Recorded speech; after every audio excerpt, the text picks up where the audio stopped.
Bất chấp bị Bắc Kinh cảnh báo, Đài Loan, Nhật Bản vẫn tổ chức hội đàm thảo luận về sự nguy hiểm của Trung Quốc. Đáp lại bước đi đầy khiêu khích này, Trung Quốc cho hàng loạt UAV áp sát Nhật Bản, buộc Tokyo phải điều tiêm kích để theo dõi. Nhận thấy Trung Quốc đang ngày càng mất kiên nhẫn, không những chi ngân sách quốc phòng cao kỷ lục cho năm 2020, Đài Loan còn dự định sẽ chi hơn 1,4 tỷ đô la Mỹ mua máy bay chiến đấu F-16 mới. Động thái này rõ ràng là để tăng khả năng ứng phó trong trường hợp bị Trung Quốc tấn công. Theo một khảo sát, đa số người Mỹ ủng hộ việc bảo vệ Đài Loan nếu Trung Quốc xâm lược. Ngay sau đó, Trung Quốc thông báo sẽ cấm các công ty có dữ liệu nhạy cảm niêm yết tại Mỹ. Các thông tin đáng chú ý khác, sau các vụ tấn công dã man ở sân bay Kabul, Úc, Na Uy và nhiều nước khác thông báo kết thúc các chuyến bay sơ tán người ở Afghanistan. Thủ tướng Malaysia công bố danh sách nội các mới. Tòa án tối cao Trung Quốc lên án kiểu làm việc 996 là bất hợp pháp. Tất cả sẽ được cập nhật trong bản tin Thế giới hôm nay ngay sau đây. Chào quý vị, tôi là Quang Huy và quý vị đang cùng theo dõi FBNC Thế giới hôm nay. Mở đầu chương trình với thông tin trong một cuộc họp trực tuyến vào ngày 27 tháng 8 vừa qua, các đảng cầm quyền của Đài Loan và Nhật Bản đã thảo luận về cách xử lý các thách thức đang ngày một gia tăng từ người láng giềng Trung Quốc. Bên cạnh đó là thảo luận các hoạt động trao đổi quân sự có thể có giữa hai bên trong tương lai. Trong cuộc hội đàm trực tuyến, hai nhà lập pháp cấp cao của Đảng Tiến bộ Dân chủ DPP của Đài Loan và Đảng Dân chủ Tự do LDP của Nhật Bản đều chia sẻ mối quan ngại chung là Trung Quốc, nhất là khi trong thời gian gần đây, Trung Quốc đã liên tục gia tăng những hoạt động quân sự gần Nhật Bản và Đài Loan. Cuộc hội đàm diễn ra trong hơn 1 tiếng rưỡi, kéo dài hơn nửa giờ so với dự kiến ban đầu. Quan trọng là sau cuộc gặp này, dù chịu nhiều sức ép từ Trung Quốc, Đài Loan và Nhật Bản đều bày tỏ sự đồng thuận mạnh mẽ về việc xử lý các thách thức và tôi hy vọng rằng các cuộc đối thoại như thế này sẽ tiếp tục được duy trì. Bên cạnh đó, ông Lu Chi-chân cũng nói với các phóng viên rằng cuộc đàm phán còn tập trung vào các lĩnh vực khác như chất bán dẫn và khả năng hợp tác giữa Đài Loan, Nhật Bản và Mỹ. Trong khi đó, ông Masahisa Sato, nhà lập pháp điều hành nhóm đối ngoại của LDP, cho biết cuộc đối thoại sẽ giúp cho việc hoạch định chính sách của đảng cầm quyền Nhật Bản diễn ra một cách thuận lợi hơn. Khi áp dụng chế độ nghị viện, các chính sách của Đảng Dân chủ Tự do cầm quyền sẽ được kết nối với các chính sách của chính phủ. Vì vậy, tôi nghĩ rằng cuộc đối thoại này giữa các đảng cầm quyền giữa Nhật Bản và Đài Loan là vô cùng quan trọng. Trung Quốc luôn tỏ ra nghi ngờ trước bất kỳ cuộc gặp gỡ hay nói chuyện chính thức nào giữa các quan chức Đài Loan và nước ngoài. Tuần trước, chính quyền Bắc Kinh đã lên án cuộc đàm phán này, nói rằng Nhật Bản không nên gửi tín hiệu sai cho lực lượng đòi độc lập của Đài Loan. Đáp lại động thái đầy khiêu khích này, mới đây lực lượng phòng vệ Nhật Bản cho biết các máy bay không người lái UAV của Trung Quốc liên tục hoạt động trên vùng trời ở biển Hoa Đông và eo biển Miyako suốt 3 ngày qua, khiến Tokyo phải điều tiêm kích F-15 xuất kích để theo dõi. Vào ngày 24 tháng 8 vừa qua, lần hiện diện đầu tiên diễn ra khi một UAV vũ trang TB-001 bay trên biển Hoa Đông gần eo biển Miyako. Một UAV tầm xa BZK-005 và một chiếc TB-001 bay nhiều lượt qua eo biển này dưới sự giám sát của máy bay tuần thám biển I-8Q và trinh sát cơ điện tử I-9JB trong ngày 25 và 26 tháng 8. Eo biển Miyako nằm giữa đảo Okinawa và Miyakoshima phía tây nam Nhật Bản, là tuyến hàng hải quốc tế chiến lược xuyên qua vùng đặc quyền kinh tế của nước này, đóng vai trò rất quan trọng trong khả năng tiến ra Thái Bình Dương của Hải quân và Không quân Trung Quốc. BZK-005 là UAV trinh sát, do thám và tình báo tầm xa với khả năng bay liên tục trong 40 tiếng. Hình ảnh do Nhật Bản công bố cho thấy chiếc BZK-005 bay qua eo biển Miyako là phiên bản mới, được trang bị radar dưới mũi và cụm thiết bị quang học dưới thân. Trong khi đó, TB-001 là UAV vũ trang tầm xa với 4 giá treo vũ khí cùng một cụm thiết bị trinh sát dưới thân. Những chiếc TB-001 áp sát Nhật Bản trong 3 ngày qua không mang vũ khí dưới cánh, nhưng dường như được trang bị cụm thiết bị trinh sát điện tử hoặc radar mới. UAV có thể giúp Trung Quốc thu nhập nhiều dữ liệu tình báo ở eo biển chiến lược này với chi phí tương đối thấp so với máy bay có người lái, đồng thời buộc Nhật Bản tiêu tốn nguồn lực để triển khai các tiêm kích hạng nặng giám sát. Hiện tại, phía Trung Quốc vẫn chưa đưa ra bất kỳ bình luận nào về thông tin này. Trước sức ép ngày một gia tăng từ Bắc Kinh, vào ngày 26 tháng 8 vừa qua, Đài Loan đang đề xuất chi đến hơn 1,4 tỷ đô la Mỹ để mua máy bay chiến đấu F-16 mới để củng cố sức mạnh quân sự. Trước đó, chính quyền Đài Loan cũng đã công bố ngân sách quốc phòng kỷ lục khoảng 16,8 tỷ đô la Mỹ cho năm 2022. Vào ngày 27 tháng 8, nhiều quan chức Đài Loan đã đề xuất với lãnh đạo Thái Anh Văn về kế hoạch tăng chi tiêu quân sự của hòn đảo từ 16,2 tỷ vào năm 2021 lên 16,9 tỷ vào năm 2022. Nếu được thông qua, hòn đảo sẽ trích 1,4 tỷ đô la từ số đó để mua các máy bay chiến đấu mới. Dù Đài Bắc không tiết lộ chi tiết kế hoạch này, nhưng nhiều người dự đoán chính quyền của bà Thái nhiều khả năng sẽ mua thêm các tiêm kích F-16. Trung Quốc tuyên bố Đài Loan là một tỉnh thuộc chủ quyền của mình và nhấn mạnh sẽ không loại trừ khả năng dùng vũ lực để thu hồi. Gần đây, Trung Quốc đã tăng cường các hoạt động quân sự gần Đài Loan. Tuần trước, Bắc Kinh đã tổ chức các cuộc tập trận nhằm tăng năng lực tấn công ở gần hòn đảo. Năm 2019, Mỹ đã thông qua thương vụ máy bay chiến đấu F-16 trị giá 8 tỷ đô la cho Đài Loan. Thỏa thuận này đã giúp nâng tổng số máy bay F-16 của hòn đảo lên hơn 200 chiếc. Cơ quan phòng vệ Đài Loan là lực lượng sở hữu nhiều tiêm kích F-16 nhất châu Á. Theo một cuộc khảo sát do Hội đồng Chicago về các vấn đề toàn cầu hôm thứ Năm vừa qua, có hơn 50% người Mỹ ủng hộ việc gửi quân đến để bảo vệ Đài Loan nếu bị Trung Quốc xâm lược, trong khi cũng có rất đông người Mỹ kêu gọi công nhận Đài Loan về mặt ngoại giao, cho hòn đảo gia nhập các tổ chức quốc tế và ký kết Hiệp định Thương mại Tự do Mỹ-Đài Loan. Hôm thứ Năm, Hội đồng Chicago về các vấn đề toàn cầu đã công bố kết quả cuộc khảo sát có tiêu đề lần đầu tiên một nửa số người Mỹ ủng hộ Đài Loan nếu Trung Quốc xâm lược. Với kịch bản Trung Quốc đang cố gắng xâm lược Đài Loan, 52% số người tham gia khảo sát cho biết cần triển khai quân đội Mỹ để bảo vệ hòn đảo. Đây là tỷ lệ cao nhất được ghi nhận kể từ khi vấn đề này được đưa ra thảo luận lần đầu tiên vào năm 1982. Về các đảng phái chính trị, tỷ lệ ủng hộ của Đảng Cộng Hòa là 60%, Đảng Dân Chủ là 50%, trong khi tỷ lệ này ở các đảng viên độc lập là 49%. Khi được hỏi liệu Mỹ có nên công nhận Đài Loan là một quốc gia độc lập hay không, 69% số người được hỏi ủng hộ đề xuất này. 65% cũng đồng ý rằng Mỹ nên ủng hộ việc Đài Loan gia nhập các tổ chức quốc tế, trong khi 57% cho rằng Mỹ nên ký một hiệp định thương mại tự do với hòn đảo. Tuy nhiên, người Mỹ lại khá thờ ơ với khái niệm bán vũ khí cho Đài Loan, với 50% ủng hộ và 47% phản đối. Theo truyền thông quốc tế, hôm 27 tháng 8, Trung Quốc đang tiếp tục cải cách ngành công nghệ của mình khi đề xuất quy tắc mới cấm các công ty có lượng lớn dữ liệu người tiêu dùng nhạy cảm được công khai phát hành cổ phiếu tại Mỹ. Các quy tắc mới này có thể giúp Bắc Kinh kiểm soát cấu trúc phức tạp mà các công ty công nghệ lớn nhất Trung Quốc sử dụng để tránh bị hạn chế trong đầu tư nước ngoài. Tờ Wall Street Journal mới đây đưa tin, Trung Quốc đang tiếp tục cải cách ngành công nghệ của mình khi đề xuất các quy tắc mới, cấm các công ty có lượng lớn dữ liệu người tiêu dùng nhạy cảm được công khai phát hành cổ phiếu tại Mỹ. Trong khi đó, theo các quan chức Ủy ban Điều tiết Chứng khoán Trung Quốc, các công ty có dữ liệu ít nhạy cảm hơn, chẳng hạn như trong ngành dược phẩm, vẫn có khả năng được cơ quan quản lý chấp thuận để niêm yết ở nước ngoài. Những quy tắc mới này có thể giúp Bắc Kinh kiểm soát cấu trúc phức tạp mà các công ty công nghệ lớn nhất Trung Quốc sử dụng để tránh bị hạn chế trong đầu tư nước ngoài. Cụ thể, những tập đoàn công nghệ lớn của Trung Quốc bao gồm Alibaba, DiDi Global và Tencent đã sử dụng cấu trúc đa thực thể để thu hút vốn và niêm yết ở nước ngoài. Các nhà lãnh đạo Trung Quốc coi các lĩnh vực như Internet, viễn thông và giáo dục là nhạy cảm vì những lo ngại về chính trị hoặc an ninh quốc gia. Đây là động thái mới nhất trong nỗ lực của Bắc Kinh nhằm kiểm soát lĩnh vực công nghệ của nước này. Quay trở lại với những diễn biến căng thẳng ở Afghanistan, sau vụ nổ chết người ở bên ngoài sân bay Hamid Karzai tại thủ đô Kabul của Afghanistan, trong tuyên bố sáng ngày 27 tháng 8, Bộ trưởng Quốc phòng Úc Peter Dutton cũng đã cho biết tất cả binh lính và nhân viên chính phủ nước này đã an toàn rời Afghanistan trước khi xảy ra vụ đánh bom tại sân bay quốc tế ở Kabul.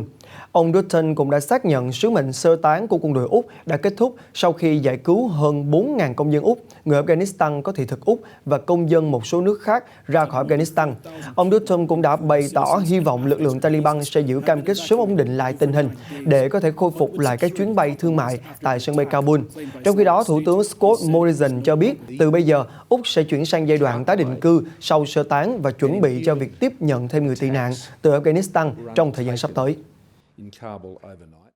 Trong khi đó, Bộ trưởng Ngoại giao Na Uy bà Ineristan Soreide cũng đã cho biết rằng nước này đã ngừng chiến dịch sơ tán ở Afghanistan. Tại bài phát biểu trên đài truyền hình, bà nêu rõ rằng hoạt động sơ tán những công dân còn mắc kẹt không thể được tiếp tục do các cửa sân bay ở Kabul hiện đã bị đóng. Tuyên bố trên đã được Bộ trưởng Ngoại giao Na Uy đưa ra sau khi những kẻ cực đoan thực hiện loạt tấn công bằng bom tại cổng sân bay Kabul, khiến cho hàng chục người bị thiệt mạng và nhiều người khác bị thương. Trong một báo cáo của Bộ Ngoại giao Mỹ về cuộc khủng hoảng Afghanistan, Na Uy đã cam kết sẽ hỗ trợ không vận cho những người Afghanistan sơ tán từ vùng vịnh đến các điểm tiếp theo ở châu Âu. Dù cho Úc, Na Uy và nhiều quốc gia khác đã đình chỉ các chuyến bay sơ tán, nhưng nhiều quốc gia vẫn còn tiếp tục cuộc hành trình khó khăn này, trong đó có Mỹ và một số nước châu Âu. Chỉ trong ngày hôm qua 26 tháng 8, nhiều nước đồng loạt thông báo kết thúc chiến dịch sơ tán công dân nước ngoài và người tị nạn khỏi Afghanistan, trong bối cảnh nhiều vụ đánh bom liên tiếp xảy ra ở sân bay Hamid Karzai tại thủ đô Kabul vào cùng ngày. Tuy nhiên, theo nhân chứng, những nỗ lực sơ tán vẫn được tiếp tục. Nhiều người được nhìn thấy lên một chiếc máy bay và phương tiện này đã cất cánh sau đó. Cũng theo nguồn tin này, khoảng 60 dân thường đã thiệt mạng trong ít nhất 2 vụ nổ bom, làm rung chuyển khu vực sân bay Kabul. Nhà nước Hồi giáo IS đã lên tiếng nhận trách nhiệm và cho biết mục tiêu của họ là nhắm vào những người phiên dịch và cộng tác với quân đội Mỹ. Đáp lại lời tuyên bố này, giới chức Mỹ đã lên tiếng chỉ trích cuộc tấn công và thề sẽ trừng phạt những kẻ gây ra vụ việc. Một buổi lễ trang nghiêm và đượm buồn đã được tổ chức tại Jacksonville, bang North Carolina để có thể vinh danh những người lính Mỹ đã hy sinh ở sân bay Kabul khi bảo vệ cho quá trình di tản được diễn ra suôn sẻ. Hình ảnh được hãng tin Reuters đăng tải cho thấy các quan chức của Jacksonville, bang North Carolina, Mỹ đã đến đặt vòng hoa ở đài phun nước tự do tại khu vực trung tâm thành phố để tưởng nhớ những người lính Mỹ đã thiệt mạng trong các vụ nổ bom ở sân bay Kabul, Afghanistan vào hôm 27 tháng 8 vừa qua. Theo truyền thông địa phương, thị trưởng Jacksonville, Sammy Phillips đã ra lệnh hạ tất cả các lá cờ tại các tòa nhà của chính quyền, đồng thời yêu cầu ngừng hoạt động đài phun nước trong vòng 30 ngày. 2 vụ nổ bom làm sân bay Kabul phải rung chuyển, khiến ít nhất 13 lính Mỹ và hơn 60 người Afghanistan thiệt mạng, trong khi 140 người khác bị thương. Nhánh hoạt động tại Afghanistan của tổ chức nhà nước Hồi giáo tự xưng IS đã lên tiếng thừa nhận đứng sau vụ tấn công này. Ngay sau đó, trong một tuyên bố, Tổng thống Mỹ Joe Biden thề rằng sẽ truy lùng thủ phạm của vụ tấn công, đồng thời cho biết đã ra lệnh cho Lầu Năm Góc lên kế hoạch tấn công ISK. Xin được chuyển sang các thông tin về dịch bệnh. Mới đây thì các nhà khoa học từ Đại học Tự động hóa Quốc gia Mexico, UNAM, cũng đã cho biết rằng họ đã chế tạo thành công một loại khẩu trang sử dụng bạc và đồng để tạo một lớp bọc có khả năng tiêu diệt virus corona, dự kiến sẽ sớm được phát hành ra công chúng. Theo hãng tin Reuters, các nhà nghiên cứu thuộc Đại học Quốc gia Mexico UNAM đã chế tạo thành công loại khẩu trang có khả năng tiêu diệt COVID-19 từ việc sử dụng các lớp nanobạc và đồng. Với lớp bảo vệ này, màng SARS-CoV-2 sẽ bị vỡ và RNA của virus sẽ bị triệt tiêu. Loại khẩu trang 3 lớp mới này được đặt tên là SARS-CoV. Sau khi lấy giọt bắn có chứa virus SARS-CoV-2 của bệnh nhân COVID-19 để kiểm tính hiệu quả và an toàn của khẩu trang mới, kết quả mang lại cho thấy lượng virus tập trung trên bề mặt lớp màng bạc và đồng giảm tới 80% sau 8 giờ, trong trường hợp tải lượng virus tập trung cao ở vật liệu thí nghiệm. Trong khi đó, đối với tải lượng virus thấp, bề mặt vật liệu hoàn toàn không cần bất cứ virus nào sau 2 giờ. Cũng theo nguồn tin này, khẩu trang SARS-CoV có thể giặt rửa và tái sử dụng đến 10 lần mà không làm giảm đi khả năng diệt khuẩn. Tuy nhiên, việc sản xuất số lượng lớn loại sản phẩm này còn là điều khó khăn khi UNAM hiện chỉ có thể cho ra 200 chiếc mỗi ngày. Hôm qua ngày 27 tháng 8, Thủ tướng New Zealand Jacinda Ardern cũng đã thông báo các biện pháp phong tỏa phòng chống Covid-19 sẽ được nới lỏng trên toàn quốc, ngoại trừ vùng Northland và Auckland, thành phố lớn nhất của nước này. Kể từ thứ Ba tới 31 tháng 8, toàn bộ New Zealand, ngoại trừ vùng Northland và thành phố Auckland, sẽ giảm mức độ phong tỏa xuống mức 3. Theo đó, các cơ sở kinh doanh được phép hoạt động với dịch vụ đặt hàng trực tuyến và đến cửa hàng lấy hoặc phục vụ mang đi. Khác với phần còn lại của đất nước, ở thành phố lớn nhất New Zealand, Auckland và vùng Northland sẽ vẫn tiếp tục áp đặt mức độ phong tỏa cao nhất, mức độ 4. Như vậy, các trường học và công ty trong khu vực này đều phải đóng cửa, trừ những cơ sở kinh doanh hàng thiết yếu như siêu thị, hiệu thuốc và trạm dịch vụ. Ổ dịch Auckland bắt đầu bùng phát từ tuần trước, đã chấm dứt chuỗi 6 tháng liên tiếp không ghi nhận ca nhiễm trong cộng đồng ở New Zealand. Với 70 ca mắc mới được ghi nhận ngày 27 tháng 8, quốc gia này đến nay đã có tổng cộng 347 ca mắc COVID-19 trong làn sóng lây nhiễm mới. Và cũng liên quan đến Covid-19, vừa qua do không thể dự lễ tang trực tiếp vì lệnh đóng cửa, anh Ben Jackson, một nông dân của Úc đã tạo hình trái tim từ đàn cừu hàng trăm con trong trang trại thay cho lời tiễn biệt người thân mới qua đời. Người đàn ông này sống trong một trang trại ở Gurja, bang New South Wales, cách Brisbane khoảng 430 km.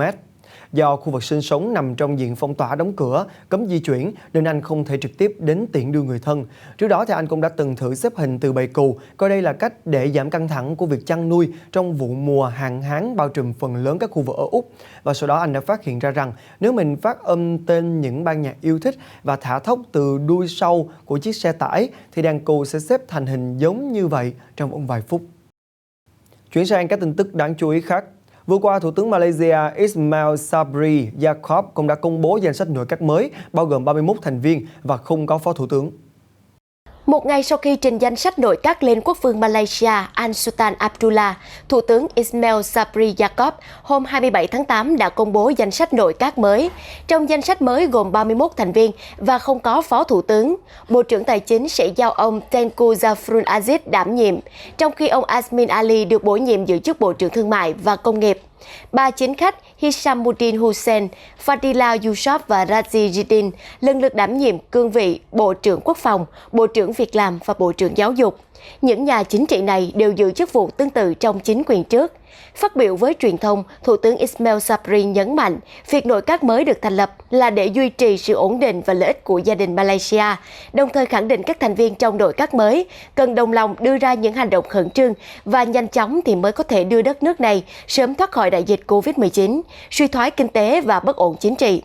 Trước đó, vào chiều ngày 21 tháng 8 vừa qua, ông Ismail Sabri Yaakob, 61 tuổi, Phó Chủ tịch Đảng Tổ chức Dân tộc Malaysia Thống nhất UMNO, đã tuyên thệ nhậm chức, chính thức trở thành Thủ tướng thứ 9 của Malaysia.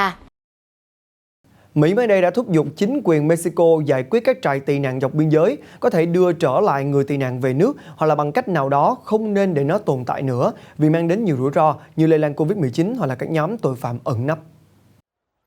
Dẫn tin từ các quan chức thân cận, Mỹ đang kêu gọi Mexico nhanh chóng đóng cửa các trại tị nạn tạm bợ dọc biên giới, nơi hàng ngàn người di cư sinh sống trong điều kiện mất vệ sinh và dễ bị xúi giục trở thành tội phạm. Bên cạnh đó, các nhà chức trách Mỹ còn lo ngại rằng với số lượng lớn người tị nạn như vậy, an ninh biên giới có khả năng rơi vào tình trạng bất ổn bất cứ lúc nào. Theo nguồn tin này, trại Reynosa ở Mexico, sát ngay biên giới với thành phố McAllen thuộc bang Texas, Mỹ, hiện đang có ít nhất 2.500 người sinh sống.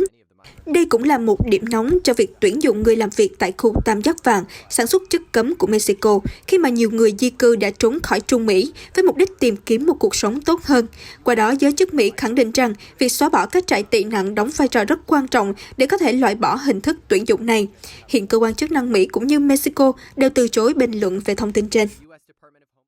Mới đây, Tòa án Nhân dân tối cao và Bộ Nhân lực và An ninh xã hội Trung Quốc đã công bố một báo cáo dài về tình trạng vi phạm luật lao động cũng như là giờ làm thêm còn nhiều bất hợp lý, hay còn gọi là mô hình 996, tức là làm việc từ 9 giờ sáng đến 9 giờ tối và 6 ngày trong một tuần. Báo cáo đề cập đến 10 trường hợp phải xét xử, trong đó nhân viên bị buộc phải làm việc thêm giờ gây hại đến sức khỏe của họ.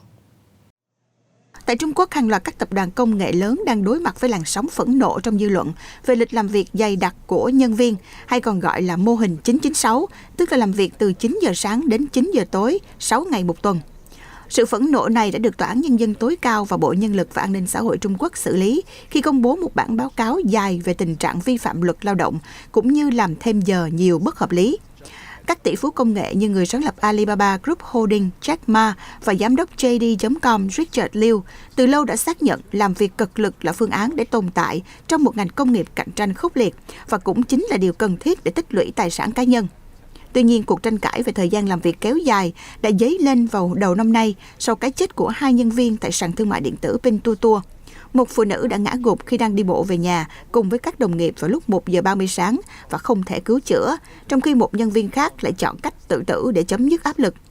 Từ vài tháng gần đây, các công ty mạng xã hội, trong đó có ByteDance và Kuaishou, đã thực hiện những biện pháp nhằm giảm giờ làm việc của nhân viên.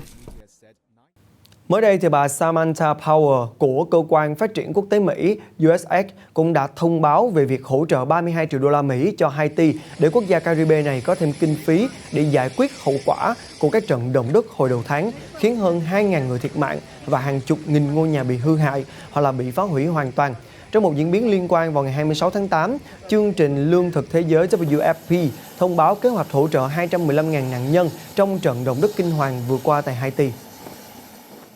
Và Và xin được kết thúc bản tin ngày hôm nay bằng một cảnh tượng hiếm có đã xảy ra tại khu vực El Salvador, một thị trấn nằm giữa sa mạc Atacama của Chile khi tuyết đã rơi phủ trắng mặt đất. Bình thường nơi đây chỉ có một màu vàng của cát và đất mà thôi. Hình ảnh từ video được hãng tin Reuters đăng tải cho thấy thị trấn El Salvador nằm giữa sa mạc Atacama của Chile mới đây đã bị bao phủ bởi tuyết trắng. Theo nhà khí tượng học Daniel Diaz từ Trung tâm Khí tượng khu vực phía Bắc, hiện tượng hiếm thấy này thường sẽ diễn ra 2 đến 3 năm một lần vào tháng 6 và tháng 7. Tuy nhiên, ông cũng nhấn mạnh rằng tuyết rơi xuất hiện vào cuối tháng 8 như hiện đây là một điều bất thường. Thông tin vừa rồi cũng đã khép lại FBNC Thế giới hôm nay. Quang Huy cảm ơn quý vị đã quan tâm theo dõi. Xin chào và hẹn gặp lại quý vị.